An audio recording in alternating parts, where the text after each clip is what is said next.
Mabuhay mga katanong, kasuri at katotoo. Ako ang inyong gabay sa isang malalim na pagsusuri ng isang isyung umuugong sa Pasig City.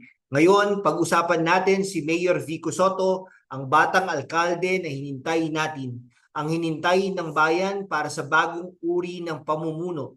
Pero teka mga kababayan, kahit ano pinakamalinis na imahe ay kailangan masuri sa ilalim ng mikroskopyo ng katotohanan. Kaya sumali kayo sa akin sa susunod na mga ilang minuto habang inilalantad natin ang mga detalye ng isang kontrobersiya na nagpapatanong, transparency ba talaga o selective storytelling?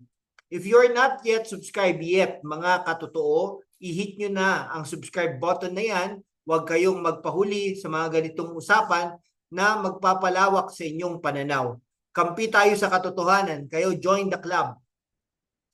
Kung bago ka sa kwento, pasintabi muna tayo. Si Vico Soto, mga kababayan, ay hindi basta-basta. Siya ang batang leader na nagbigay ng pag-asa sa Pasig mula sa kanyang mga reforma sa procurement hanggang sa paglilinis sa pamahalaang lokal. Pero nitong mga nakarang araw, may mga ulap na umuusbong sa kanyang makintab na imahe. Ano ito? Isang kontratista na may kaugnayan sa bagong Pasig City Hall project naglabas ng mga puna. Ang mga media outlets tulad ng Daily Tribune at Bravo ay gustong-gusto sanang marinig ang sagot ni Mayor Vico. Pero ano ang nangyari? Sa halip na sagutin ang mga tanong, nag-post siya sa social media na parang sinasabing, uy, bias tong reporter nito, arf, ano yun, mga katotoo.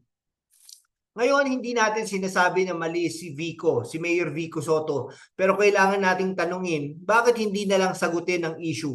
Ba't kailangang iwasan ang mikropono at gamitin ang social media para i-cast doubt ang integridad ng isang journalist? Kung ikaw ay tunay na kampiyon ng good governance, hindi ba dapat ikaw pa ang unang magbubukas ng pinto sa mga tanong kahit gaano ka controversial? O bago natin ipagpatuloy mga katotoo, kung hindi pa kayo nakasubscribe, ano pang hinihintay nyo? I-click na yan at i-like na rin para mas marami pang makaalam ng ganitong mga usapan. Balikan natin ang mga detalye ng issue. Ang bagong Pasig City Hall, mga kababayan, ay hindi basta gusali. Ito'y simbolo ng modernisasyon ng lungsod. Pero may kontratista na nagsabi, teka, may problema rito. Ano ang mga detalyeng ito? Ayon sa ulat, may mga tanong tungkol sa transparency ng bidding process at ilang aspeto ng kontrata. Hindi natin sinasabing totoo ang mga aligasyon, pero ang punto, kailangan nating malaman ang sagot mula kay Mayor Vico mismo. Ang Daily Tribune at Bravo bilang mga responsableng media outlets ay ginawa ang kanilang trabaho, nagtanong. Pero sa halip na sagutin, si Vico ay nag-post sa social media na sinasabing ang reporter ay sumulat ng 20 artikulo tungkol sa Pasig at 16 daw ay tungkol sa mga pangako ng kanyang mga kalaban. Ay nako, imbis na sagutin ang issue, parang sinabi niya, wag nyo akong paniwalaan kasi bias yan, no? Paniwalaan, no? Kasi bias yan. Mga katotoo, ito ba ang transparency na hinintay natin?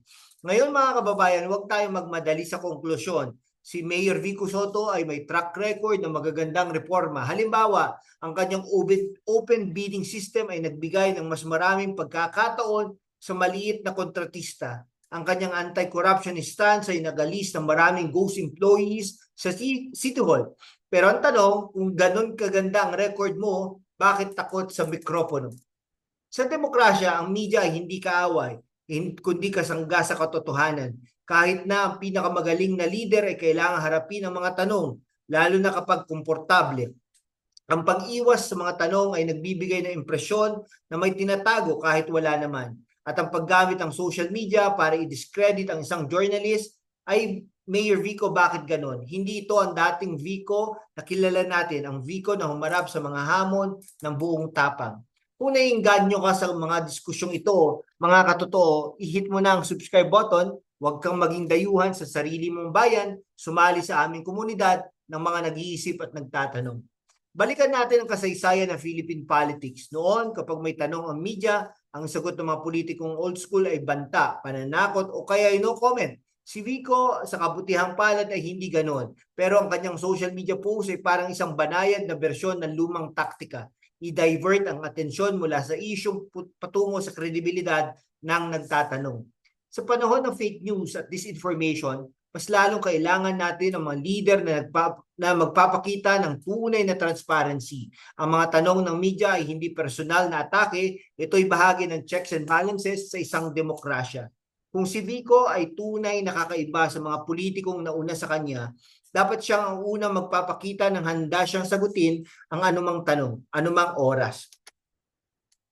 Mga katotoo, hindi natin sinasabi na mali si Vico Sotto. Ang sinasabi natin ay simple. Ang tunay na leader ay hindi umiiwas sa mga tanong kung kahit gaano kahirap. Ang tunay na transparency ay nangyayari kapag hinintay mo ang mikropono, kapag handa kang sagutin ang mga kritiko at kapag pinapakita mo na wala kang tinatago. Kaya Mayor Vico, kung nanonood ka nito, pakikalabasan mo na ang totoong sagot.